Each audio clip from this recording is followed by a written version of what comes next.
আজ অথবা কাল পরিপূর্ণরূপে গণতন্ত্রকে ব্যর্থ হতে হবে। আপনি লিখে রাখেন, টুডে অর টুমরো গণতন্ত্র কলাপস করবে।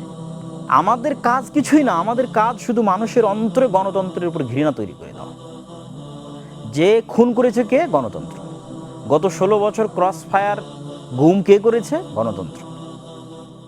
জুলাইয়ের গণহত্যা কে চালিয়েছে? গণতন্ত্র। কেন? প্রত্যেকটার সাথে গণতান্ত্রিক রাজনৈতিক ছাত্র নেতারা জড়িত, ছাত্র দলের মানে ছাত্রদের যে দলগুলো আছে গণতান্ত্রিক, তারা জড়িত। আপনি আবরার হত্যায় দেখেন, বিশ্বজিৎ হত্যায় দেখেন, সবগুলো গণতান্ত্রিক দল।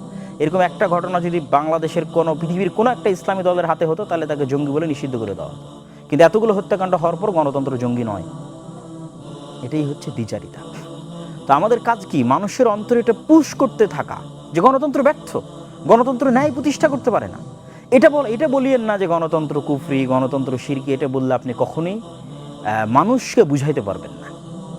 গণতন্ত্র কুফরি বা শিরকি বলে মানুষকে বুঝাতে পারবেন না। মানুষকে বুঝাতে হবে গণতন্ত্র ব্যর্থ, সে ন্যায় প্রতিষ্ঠা করতে পারে না, সে জালেম, সে খুন করে, সে গুম করে।